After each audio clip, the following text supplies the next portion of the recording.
avant de commencer, je voudrais vraiment vous remercier d'être restés jusque-là, de vous être accrochés. Et je voudrais remercier l'équipe de la Veggie Pride de m'avoir fait confiance sur le sujet que j'ai proposé, parce que d'habitude, je parle exactement, vous verrez, des mêmes notions, des mêmes concepts et des mêmes idées, sauf que d'habitude, je parle plutôt de Hegel, Honneth, Lukács et Marx. Mais là, aujourd'hui, je vais parler d'un dessin animé et ce sera exactement les mêmes choses, vous verrez pourquoi. Alors, Ferdinand le Taureau, né sous la plume d'un auteur américain de livres pour enfants qui s'appelle Monroe Leaf et d'un illustrateur, Robert Lawson, en 1936, au moment de la guerre d'Espagne, et rapidement adapté par Disney en 1938. Donc c'est l'histoire d'un taureau bravo, d'un taureau de Lydia, qui vit tranquillement dans une finca latifundiaire, comme tous les autres taureaux bravos destinés à la corrida. Sauf que lui, il préfère rester tranquille dans son pré, à renifler les fleurs, plutôt que de se préparer à sa carrière de taureau de corrida. Donc lorsque vient le moment d'être potentiellement sélectionné, il fait la honte de sa ganaderia, de sa caste, parce que lui, contrairement à ses camarades qui vont s'agiter, qui vont essayer d'impressionner le futur matador, lui, il continue à renifler les fleurs et à jouer avec les papillons. Donc il va, à ce moment-là, s'asseoir sur une abeille. Heureusement qu'on a entendu parler des abeilles, maintenant on sait tout sur les abeilles. Donc l'abeille a piqué le taureau, c'était vraiment pas très antispéciste de sa part, mais enfin bon, elle a essayé de se défendre. Elle a piqué le taureau qui a paniqué et s'est retrouvé à bondir partout. Et le matador a mal compris. Il s'est dit, oh là là, c'est voilà le plus furieux des taureaux de Lydia et je vais avoir le meilleur taureau possible. Donc il se retrouve sélectionné. Et il arrive le jour de la corrida. Donc le jour de la corrida, Ferdinand, fidèle à lui-même, va refuser de se battre et va s'asseoir dans l'arène. Donc il faudra des ânes pour le tirer de l'arène. Alors d'habitude, il y a toujours des ânes pour tirer de l'arène, mais d'habitude, il tire un taureau mort. Là, il tire un taureau vivant. Alors son sort est tellement exceptionnel que ça pouvait se passer que dans un conte, parce que dans la vraie vie, le taureau finit rarement gagnant, puisque même les refus dans les élevages de taureaux bravos sont tués. Donc mâles et femelles sont testés et sont tués s'ils ne répondent pas aux critères de la corrida. Donc dans les années 30, lorsque le livre sort et lorsque le film de Disney sort, Ferdinand est interprété comme un taureau pacifiste. On est en pleine guerre d'Espagne. Ferdinand, c'est le taureau qui ne veut pas se battre. Bon, il faut attendre 2017 et l'adaptation par les studios Blue Sky, à qui on doit aussi L'Âge de glace et Rio, par Carlos Saldana, de revisiter cette histoire et d'avoir une autre analyse de l'histoire de Ferdinand. Alors, en 2017, Ferdinand se bat. Parce que en 2017, ne pas se battre est un luxe qu'on peut plus se payer. Donc il va se battre, mais il va se battre différemment. Alors il est, ce film, dans la lignée des films pour enfants qui mettent en scène des rebelles en révolte contre le monde qui les entoure et tel qu'il fonctionne. On pense à Chicken Run, on pense aussi à Bob l'éponge, on pense à Toy Story, à Monster Inc., etc. Il y en a énormément. Fantastic Mr. Fox aussi, si vous avez des enfants, vous les avez probablement vus. Lui, donc Ferdinand, va résister au destin qui lui a été assigné par les humains, mais à sa manière, dans un combat qui va être vraiment un combat, mais un combat non violent. Alors, la non-violence n'est pas un refus de se battre. Ferdinand va affronter ses ennemis, mais sans haine. Donc, les médias, au moment où le film est sorti, ont salué un film écolo et antispéciste. Alors, écolo, ça reste à prouver, mais alors, antispéciste, oui. Alors, c'est pourquoi j'ai choisi de m'interroger sur un axe en particulier. Alors que l'éthique animale est si souvent anthropocentrée et les luttes sont si souvent fragmentées, comment concevoir, comment imaginer une lutte qui serait vraiment antispéciste ? Et j'ai voulu lire Ferdinand comme étant un vrai manuel de lutte antispéciste. Alors mon plan, vous le voyez, va suivre le plan d'une corrida habituelle, une corrida andalouse, en 3 parties avec le sorteo, le paseo et la lidia, et ça donne un petit peu un indice de la réponse à ma problématique sur le fait d'utiliser l'organisation de la corrida.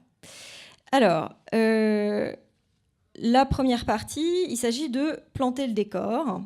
Donc d'abord, ça se passe dans le cadre d'une corrida andalouse. Alors pourquoi c'est important ? D'abord, il faut dire que la description de la corrida dans Ferdinand est quand même très fidèle aux descriptions qu'on peut trouver dans des ouvrages d'anthropologie, dans toutes les études sur la tauromachie. On voit qu'il y a des bœufs, il y a des chevaux, ils sont ennemis irréconciliables.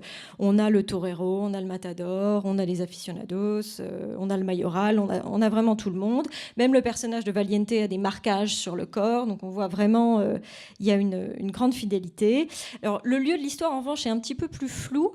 Alors, dans le livre de Monroe Leaf et Lawson et dans le film de Disney, l'histoire se passe à Ronda, dans la province de Malaga, en Andalousie, alors que dans le film, plusieurs fois, ils font mention de Madrid. Alors ça a une importance pour la référence à la guerre d'Espagne, on le verra, mais ça a une autre importance également aussi parce que la corrida qu'on va voir est une corrida andalouse. Or, dans la corrida andalouse, il y a mise à mort systématique du taureau, à part cas de grâce très, très, très exceptionnel, mais c'est une tradition tauromachique où il y a mise à mort.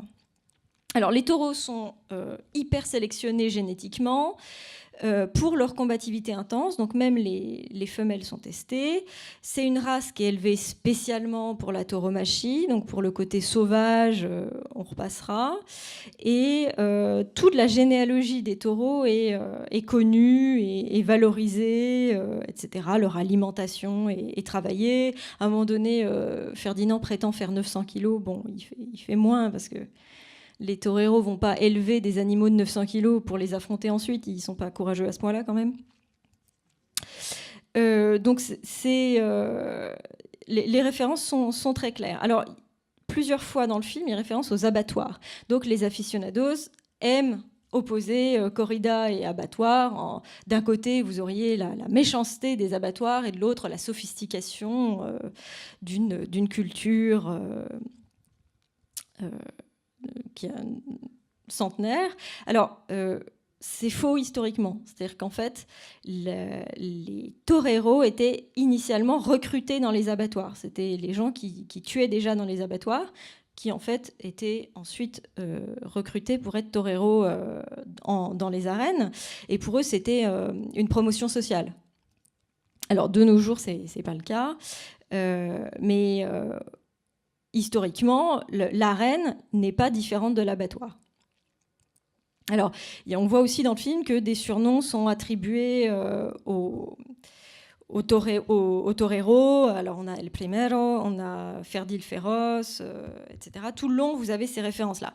Alors, je vous montre brièvement donc, les références au lieu. Vous voyez le Puente Nuevo de Ronda, on le voit dans le film. Donc, pile au moment où le taureau dit on est à Madrid, ben non, on est en Andalousie.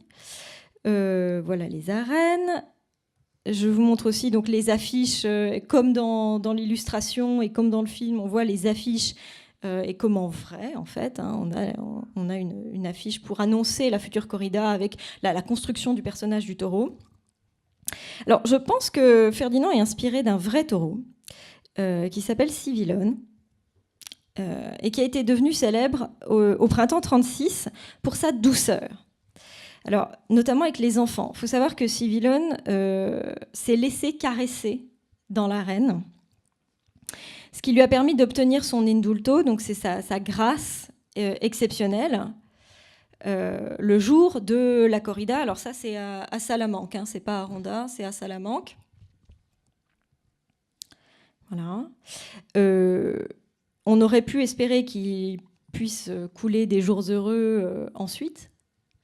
Non, il y a eu un coup d'État, les gens ont eu faim, il a fini en steak comme tous les autres. Mais en tout cas, voilà, il était connu pour être particulièrement doux, particulièrement gentil et n'ayant pas très envie de se battre. Alors, pourquoi j'ai parlé de ça? C'est parce que c'était un type particulier de corrida. Faut savoir que la ville de Ronda aussi, c'est une ville qui a été prise en 1495 par Ferdinand II d'Aragon, Ferdinand, et Isabelle de Castille. Donc c'est pas un hasard que cette ville a été choisie. Donc une autre référence dans ce film, c'est à la guerre d'Espagne. Alors, le Puente Nuevo que j'ai montré tout à l'heure, qui est visible plusieurs fois dans le film, et c'est un des lieux comme ça reconnaissables de la ville, n'est pas choisi au hasard par les différents auteurs et ensuite par les studios Blue Sky, parce que c'est le pont d'où furent jetés vivants 512 nationalistes, donc des futurs franquistes après le coup d'État, par des républicains, et Hemingway y fait référence dans Pour qui sonne le glas. Donc dans le livre, les références à la guerre d'Espagne sont vraiment claires, c'est quasiment un texte à clé. Ferdinand, donc ce serait l'Espagne, probablement, en tout cas tel que moi je le lis, l'Espagne républicaine. Il faut savoir que dans le livre, il y a plusieurs fois des vautours. Alors les vautours, ce sont les forces fascistes qui planent comme ça sur l'Europe. Il y en a de plus en plus, donc elles s'accumulent. Et c'est aussi une référence à la Légion Condor pendant la guerre d'Espagne. Alors l'histoire ne dit pas quel courant républicain Ferdinand représente, alors est-ce qu'il est anarchiste, communiste ou socialiste. Je pense que le film des studios Blue Sky nous permet de pencher en faveur des anarchistes, parce que notamment au moment de la scène de danse, lorsqu'il y a une battle de danse interespèces, ça fait penser à la citation de la féministe anarchiste américaine Emma Goldman, qui dit si à votre révolution on ne peut pas danser, moi je ne viendrai pas. Donc Ferdinand est aussi un taureau qui danse. C'est pas la seule référence politique qui se trouve dans ce film. Alors, il y a d'autres références, notamment aux luttes d'émancipation des 19e et 20e siècles. Alors, une référence explicite à l'abolition de l'esclavage, des références à la décolonisation, aux luttes pour les droits civiques. Alors, elles sont problématiques, mais je les mentionne quand même, parce qu'on a aujourd'hui plusieurs fois parlé de la question du parallèle avec l'esclavage, et c'est quand même un parallèle hautement problématique. On pourra en parler dans la période de questions, si vous voulez. Donc c'est la scène dans le film où les animaux ont fui en camion, ils arrivent à la gare parce qu'ils veulent prendre le train pour se rendre à Madrid, pour se rendre dans l'arène, et les animaux vont alors se cacher sous le quai, donc ils sont littéralement underground railroad, donc sur la voie. Alors c'est cohérent comme référence, puisqu'il faut savoir que pendant cette période de fuite des esclaves, il y avait un chef de train qui était donc le chef de l'activité clandestine. Chacun connaissait uniquement son rôle pour que s'ils étaient repris, il n'y ait pas de possibilité de transmettre trop d'informations, et les gens cherchaient à aller vers le nord, puisqu'il s'agissait de franchir la ligne Mason-Dixon et de se rendre éventuellement vers le Canada. Or là, les personnages vont effectivement vers le nord, parce que si vous regardez Ronda, Madrid, ça va vers le nord. Alors à ce moment-là, tous les personnages vont pouvoir monter, sauf Ferdinand, qui va choisir de se sacrifier pour ses camarades. Alors, Loupé, la chèvre, reste avec lui. Alors, c'est là que je pense que Ferdinand est un martyr chrétien, puisqu'il est dans l'arène, il est face à un matador qui se retrouve aussi redoutable qu'un lion. Je vois des sceptiques, mais je persiste à penser qu'il y a une référence chrétienne à cet endroit-là. Il y en a tellement dans la corrida, il ne peut pas y en avoir dans le film. Il va à un autre moment du film, lors d'une interaction avec le taureau Angus, qui a des poils, je veux dire des cheveux sur le visage, lui lécher la mèche, et tout à coup Angus voit. Donc c'est lève-toi et marche. Et tout le long, Ferdinand se sacrifie volontiers pour ses camarades. Donc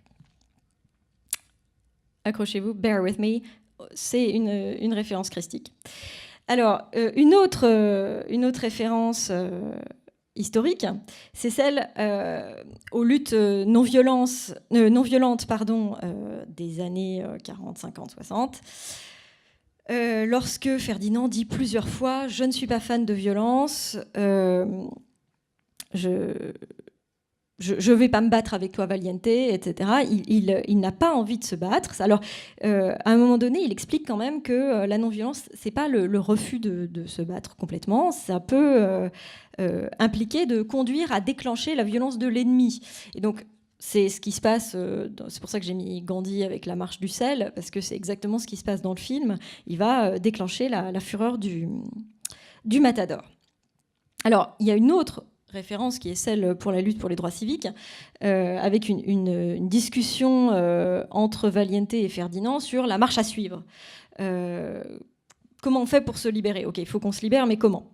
Donc là, on a deux voies possibles. Hein. On a Valiente, donc, qui est le taureau que vous voyez en bas, qui lui dit « Non mais attends, t'es un taureau, c'est comme ça que se battent les taureaux, tu te bats dans l'arène, tu bats le matador, c'est comme ça que tu vas t'en sortir. Si tu arrives à tuer le matador, t'as gagné. » Et Ferdinand qui dit que ben non, de toute façon, on va essayer autre chose. On ne va pas accepter d'entendre que c'est la vie, que les choses sont comme ça. On va trouver une autre lutte. Alors, la deuxième partie, c'est sur les différents protagonistes, donc qui se retrouvent dans ce combat particulier. Alors, vous allez voir, j'ai très peu parlé des humains, tout simplement parce qu'ils n'ont pas un rôle très très important dans ce film. Il y a bien sûr, il y a le matador et il y a le propriétaire de finca, mais il y a aussi donc Nina et Juan qui sont la petite fille et le papa qui vivent sur une ferme qui cultive des fleurs. Alors, ils ont un rôle, ils sont pleins de bonnes intentions, mais ils sont inefficaces tout le long du film. Ils servent à rien. Un peu comme certains alliés, mais enfin bon. C'est pour ça qu'ils sont dans la posture de l'allié, d'ailleurs. Alors, d'abord, vous avez Ferdi Lafleur, hein, comme le surnomment ses camarades, contre Valiente, le bully. Alors, bully, c'est le harceleur, hein, le gros méchant, mais c'est aussi un jeu de mots sur Bourne, le taureau. Donc, dans la finca, il n'y a que des mâles. Alors, l'ambiance, c'est à peu près celle d'une fin de match de football américain, hein, donc dominée par la masculinité toxique. Alors, Valiente va constamment provoquer Ferdinand. Il va traiter Guapo, un des autres taureaux que vous voyez à gauche, de poule mouillée. Alors, en français, ça marche moins bien, mais parce que pour le coup, ça sonne très spécifique de traiter quelqu'un de poule mouillée, mais en anglais, il le traite de sissy, qui est une insulte homophobe. Hein. Donc, Valiente va décrire la corrida comme l'homme contre la bête. Hein, il construit ça comme... Il y a vraiment tout un travail sur la virilité qui se retrouve aussi dans la corrida. Si vous lisez des textes d'anthropologie, je ne mentionnerai pas tous les détails, même s'il n'y a pas d'enfants présents, parce qu'il y a beaucoup de choses à dire sur la question de la virilité et de la corrida. Mais ça se retrouve en tout cas dans le film.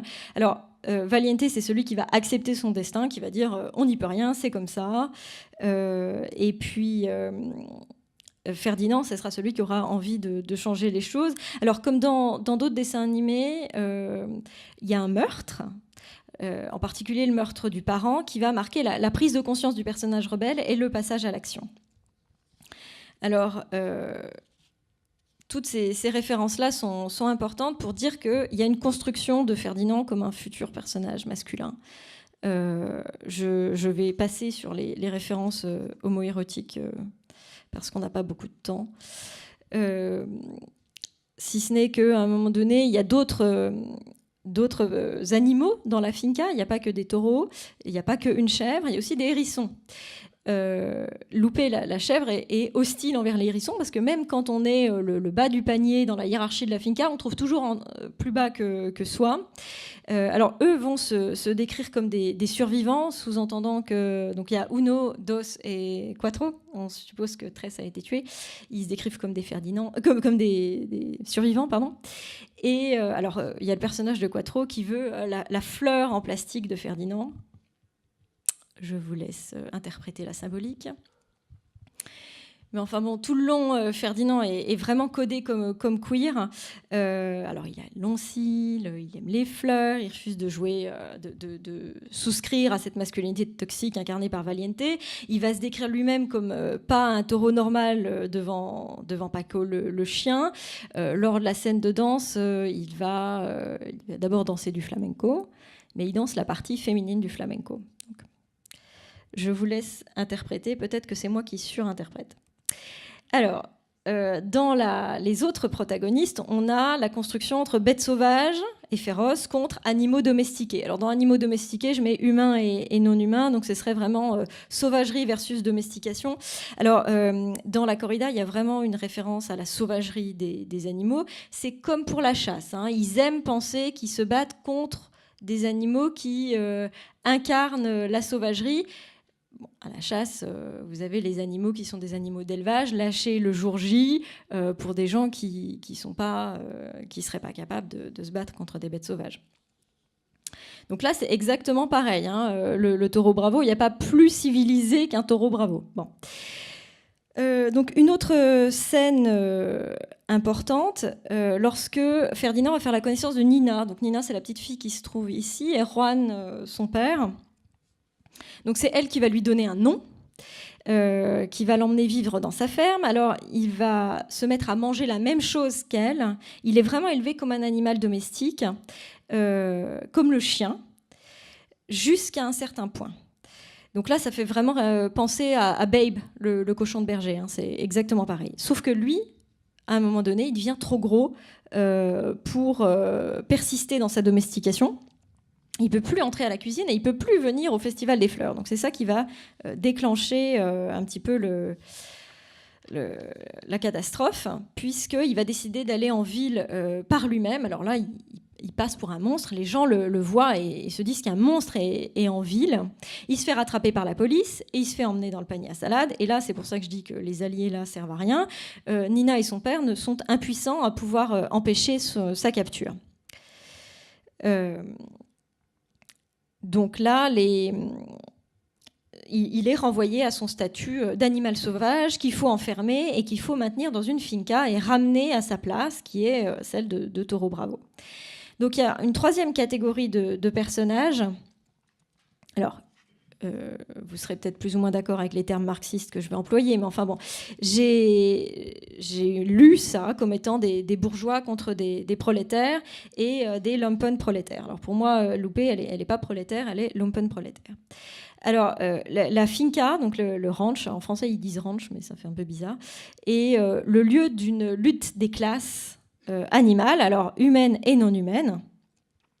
On voit très très bien le mépris de classe du matador pour le propriétaire de finca, et il va y avoir des menaces économiques du matador envers l'éleveur. Donc, il y a la chèvre est très intéressante, les lapins aussi, dans le film, pour comprendre la hiérarchie. Alors, la chèvre, elle ne cherche pas du tout à contester sa situation, à la changer. Elle se décrit elle-même comme pouilleuse, elle dit que personne ne l'aime, mais en même temps, c'est la vie Ferdi, c'est comme ça. Elle va essayer de créer un mythe autour de Ferdinand en l'appelant la bombe F. Elle lui dit « je vais te montrer ta loge, t'es une vraie machine à tuer », etc. Alors que ça ne correspond pas trop à son personnage, mais elle va essayer comme ça de rentrer dans son rôle. Et alors, il y a d'autres personnages qui sont les chevaux. Alors, vous avez Klaus, Greta et Hans, qui vivent de l'autre côté de la barrière. C'est une autre classe, donc les classes sont séparées, qui sont hostiles aux taureaux, hein, comme quand ils sont avec leur picador sur le dos dans l'arène. Et ils remettent régulièrement les taureaux à leur place. Donc ils expliquent qu'il y a une barrière électrifiée, que les magnifiques chevaux restent ici, et puis les bêtes hideuses restent là, sinon on alerte les humains. Donc il y a en plus la menace. Les différents personnages comme ça sont... Il n'y a pas du tout de solidarité avant le combat. Alors la Lydia, c'est la partie combat hein, dans une corrida. C'est là qu'on va tirer le plus de leçons pour les luttes antispécistes, essayer de voir ce qu'on peut apprendre de ce dessin animé pour nous-mêmes mener une lutte antispéciste. Alors, la première chose, à retenir, c'est que la reconnaissance est une lutte à mort. Donc là, dans le film, on est exactement dans ce cadre-là. À un moment donné, Ferdinand dit à ses camarades « Vous rêvez de vous battre dans une immense arène, mais croyez-moi, c'est juste un autre abattoir. » Donc, il montre bien que le problème de l'exploitation animale, c'est la mise à mort.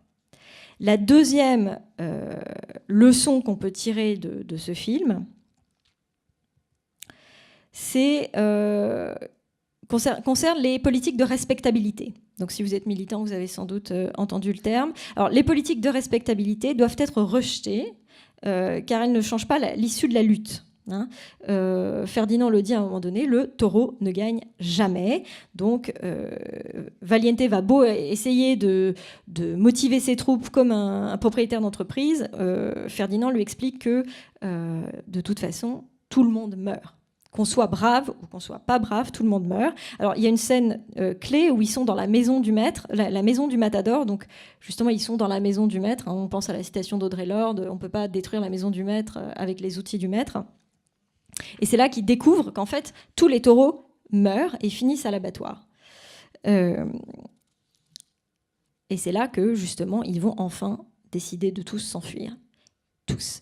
Troisième leçon, l'émancipation doit être collective. C'est-à-dire, c'est tout le monde ou personne. À un moment donné, Ferdinand dit « j'ai dit tout le monde », donc ça veut dire qu'on va chercher Valiente et Guapo à l'abattoir.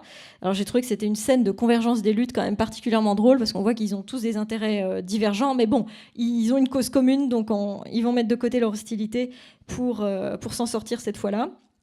Alors ça fait vraiment penser à Chicken Run, quand Ginger essaie de motiver les poulettes et leur dit soit on se bat et on meurt en poule libre, ou alors on meurt à essayer, mais il n'y a pas d'autre possibilité que juste mourir, mais bon. Il y a dans les deux cas la question de la solidarité. Donc Ferdinand, c'est vraiment la solidarité, même si on est différent. Dans la battle de danse, chaque taureau danse selon sa culture à lui, mais pour ce combat-là, on va être solidaires et se battre tous ensemble. Alors les hérissons, à un moment donné, vont prêter main forte, prêter patte forte, avec des effets plus ou moins réussis. Je vais le montrer. Alors c'est la quatrième leçon à retenir de Ferdinand, alors que les rapports de force peuvent être renversés à l'avantage des dominés, mais avec des conditions. Parce que lorsque Ferdinand demande de l'aide aux hérissons pour se sauver, les hérissons sont tout de suite d'accord pour aider. Il n'y a pas de problème, on va te montrer comment t'en sortir. Sauf qu'ils montrent ce qui marche pour des hérissons. Faire passer un taureau de 900 kilos par le même trou que le hérisson, vous imaginez un petit peu le résultat. Bon.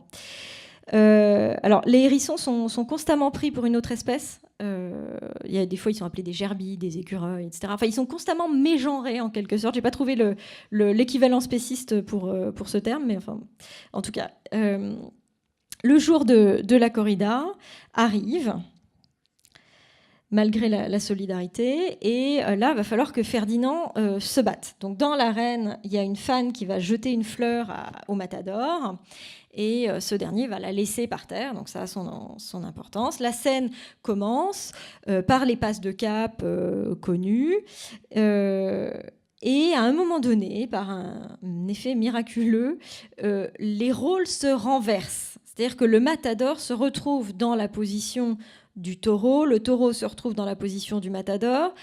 Ferdinand va tenir le matador au bout de ses cornes, donc il est sur le point de céder à la violence et à la haine. Il pourrait très très bien encorner le matador, comme ça arrive parfois, mais il va voir la fleur, et il va renifler la fleur. Et tout à coup, ça va lui rappeler pourquoi il est là. Il va penser à sa liberté, penser à sa colline, et tout à coup il va adopter la posture du noble du taureau bravo, c'est-à-dire une posture un petit peu de soumission, mais en même temps de soumission forte, et c'est là qu'il va devenir un vrai taureau bravo en fait, en ne se battant pas. Et je pense que dans la scène, là, il y a vraiment une référence à Colin Kaepernick, le quarterback américain qui a choisi de s'agenouiller. Alors, en anglais, on dit « take a knee », mais en français, on ne l'a pas trop traduit. Pour protester, c'est une forme de militantisme. À ce moment-là, le matador, qui n'a plus le pouvoir, va feindre de continuer à la voir et de consentir à la grâce de Ferdinand. Et c'est là que les amis arrivent et Valiente va déclarer « Ferdi Lafleur a réussi ». Alors cette fois, Ferdi Lafleur n'est plus une insulte, hein, c'est vraiment le renversement de l'insulte en plus qui devient facteur de liberté. Je vous avais dit que Ferdinand était très queer, ben là on est en plein dedans. Alors tous les animaux sont sauvés, sauf les chevaux. Parce qu'ils avaient été les pattes armées de l'ennemi, donc en même temps, ils ne méritaient pas franchement. Et le générique va défiler sur des photos de famille, alors une photo de famille humaine et non humaine. Et ça va m'amener à ma conclusion. J'espère que je suis dans les temps. Il me reste 3 minutes pour la conclusion, c'est parfait. Alors, dans les histoires pour enfants, alors histoires pour enfants de 7 ans à 77 ans, hein, écrites par des adultes, la limite animal humain, animal non humain est souvent floue, mais aussi chose-personne hein, dans les dessins animés. Alors, c'est ce qui s'appelle de l'anthropomorphisme créatif. Hein, donc, Albert Stamm a pas mal écrit là-dessus. C'est-à-dire que les humains ont besoin de passer par un animal anthropomorphique pour penser les questions existentielles qui les travaillent en tant qu'humains. Alors, comment vivre, quelle est son identité, quel système politique soutenir. Et à ce titre, Ferdinand n'échappe pas à cette règle. Il pose une question difficile à laquelle militants et théoriciens se frottent actuellement, qui est comment concevoir une résistance qui serait vraiment antispéciste. Et il fournit une réponse, donc c'est en battant l'ennemi à son propre jeu, c'est-à-dire dans l'arène, mais pas selon ses propres termes.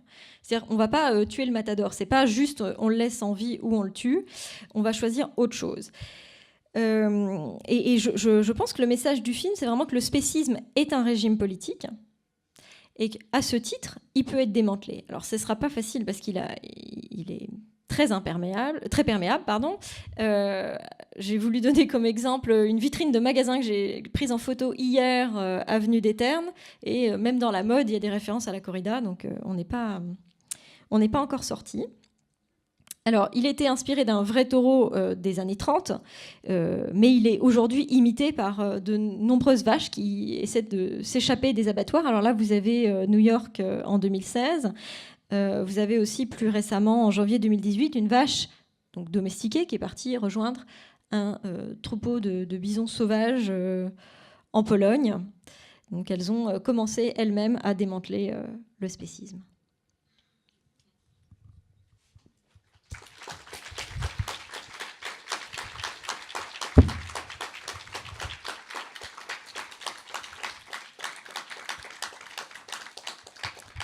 Je vérifie si je suis bien dans les temps, à 1 minute près. Ça veut dire qu'on a un petit peu de temps pour des questions. Je ne sais pas si c'est vraiment une question, mais en tout cas, merci pour... je ne connaissais pas Ferdinand, donc merci, ça me donne envie d'aller le voir. Moi, je suis tout à fait d'accord avec les références christiques. Là, vous avez très bien vu la chose. Il n'y a rien à dire là-dessus. Par contre, c'est vrai que vous avez une lecture... je dirais, très à gauche ça s'entend très bien dans votre discours. Je ne peux pas dire que je souscris à fond, quoi. Mais, bon. J'ai cru comprendre tout à l'heure. Ouais. J'avais un peu cerné. Voilà. Donc, on a le droit aussi de ne pas être... Bien sûr. Non, mais moi, je propose une lecture. Hein, il y en a d'autres. Hein. Non, mais j'ai trouvé que c'était quand même intéressant, même si je ne souscris pas à tout ce que vous avez dit. Et je vous remercie. Il y a Amandine de Vegan Folly qui a fait un beau travail sur la résistance animale. Donc, je trouve que ce serait bien que... Voilà, peut-être qu'il y a... Oui, je lui en ai parlé. On est en contact. C'est merveilleux. Est-ce que vous avez d'autres films à nous conseiller d'animation ou qui parlent de résistance ou de libération animale? Il y en a beaucoup. Alors, les films de révolte, si vous voulez voir des films qui parlent de révolte, il faut regarder des films pour enfants depuis 20-30 ans. Là, surtout tout ce qui est Pixar. Hein. Il y a énormément de choses. On a toute une génération qui a grandi en ayant toute une grammaire politique issue de ces films. Et bon, ça se sent dans la société civile. On sent que les gens ont une culture comme ça, politique, issue de ces films. Donc moi, j'ai mentionné Chicken Run parce que je trouve que c'est tellement génial comme film. Je l'ai vu à peu près 50 fois avec mes élèves. Mais c'est vraiment... Je vous recommande Chicken Run. Alors, récemment, là, j'ai vu... comment c'était traduit en français? C'est Over the Edge en anglais. C'est Nos voisins les hommes, hein, c'est ça? Nos voisins les hommes, donc il y a aussi ça. C'est assez intéressant sur la limite entre les animaux qui vont rejeter comme ça la banlieue et d'autres qui vont accepter un petit peu les avantages qu'on peut tirer aussi des humains. Alors, donc là, c'est assez intéressant. Il y a Monster Inc. sur les monstres, mais c'est pas vraiment des animaux, mais on peut le lire comme si c'était des animaux. Moi, je m'en étais noté d'autres. Hein. Sinon, vous avez aussi tout ce qui est Âge de glace, Rio, les mêmes studios que Ferdinand. Donc Pixar et Blue Sky. C'est des pistes. Je ne l'ai pas encore vu. Alors, je n'ai pas cité Okja parce que c'est une erreur de ma part. Je ne l'ai pas encore vu. Hein. Ouais, il est sur pas sur ma reading list, mais sur ma watching list. Il est sur ma liste de choses à voir et sur ma très longue liste de choses à lire que je n'ai pas encore lues. Je me fais une petite liste Netflix. Voilà. Ah, j'en ai pas entendu parler. Le pigeon vaillant? D'accord. Merci beaucoup. Avez-vous vu des différences en les représentations des animaux sauvages et des animaux domestiques dans le film? Alors, il y en a dans le film, mais je trouve qu'il y en a beaucoup plus dans les dessins animés. Alors, en préparant... dans les dessins animés, quand je dis dessins animés, ça veut dire pas long métrage. Les dessins animés qu'on peut voir à la télévision autour de 9h le matin. En préparant cette conférence-là, j'ai essayé de me remémorer justement tous les autres dessins animés que j'ai pu voir moi quand j'étais enfant, et il y avait beaucoup de choses là-dessus. Il y avait, alors je ne sais pas s'il y a des trentenaires dans la salle, mais il y a la génération Bibi Phoque, Maya l'abeille, les animaux de la forêt. Il y avait beaucoup de choses sur la résistance animale dans ces films-là. Les animaux de la forêt, ils se réveillent un jour lorsque la forêt est détruite et ils vont... Alors il y a deux versions. Il y a une version où ils vont essayer de fuir tout simplement, et il y a une version où ils vont essayer d'empêcher les humains de détruire leur forêt. Donc il y a vraiment des choses sur la résistance animale dans ces dessins animés-là. La différence entre domestiqués et animaux sauvages, elle n'est pas flagrante, je trouve, dans le film. J'essaie de penser à des scènes où elle peut l'être. Et en tout cas, les scènes de solidarité animale, elles recoupent la question de la domestication. Mais parce que je pense que c'est lié à la question de la corrida, à la question de la chasse, etc., où en fait, il n'y a pas de limite entre domestiqués et sauvages. Finalement, il n'y a plus d'animaux sauvages. Oui ? Est-ce que vous pourriez approfondir un petit peu votre conclusion? Vous parlez des différentes alternatives pour ne pas utiliser les mêmes règles que les dominants. Oui. Mais à quoi vous pensez En fait, c'est ce que j'avais cité à un moment donné. Donc, c'est comprendre qu'il n'y a pas que la reconnaissance est une lutte à mort. Que je vais reprendre ça parce que je suis un petit peu fatiguée. Du coup, je suis obligée de reprendre mes notes. Je suis désolée. Donc, quand il dit il y a un rejet des politiques de respectabilité, donc c'est le fait de vouloir être un bon dominé. Hein. Valiente, typiquement, c'est un bon dominé. C'est-à-dire qu'il essaie de... il pense qu'il peut gagner s'il est très bon. Et Ferdinand essaie de lui expliquer que non, les dés sont pipés dès le départ et que tu sois bon ou que tu sois pas bon dans ton domaine, ça n'a pas d'importance. De toute façon, tu finiras en steak. Il y a une autre piste qui est celle de l'émancipation collective. Donc nous, dans nos luttes, on a souvent l'exemple des luttes qui sont extrêmement fragmentées. Chacun y va de sa petite cause, ou alors on s'intéresse beaucoup à des causes qui sont les nôtres, mais on ne va pas déconstruire nos préjugés dans d'autres domaines. Hein. Je vous renvoie à la conférence de Willen, c'est exactement ce qu'elle a dit. Hein. C'est qu'on peut avoir du sexisme dans des luttes antispécistes, du spécisme dans des luttes sexistes, du racisme partout, etc. Donc là, c'est l'idée d'avoir une vraie émancipation collective. Et la dernière voie qu'il avait proposée, c'était de renverser les rapports de force. Alors, c'est la question de l'usage de la violence. Ça va, j'ai répondu à la question. Merci beaucoup.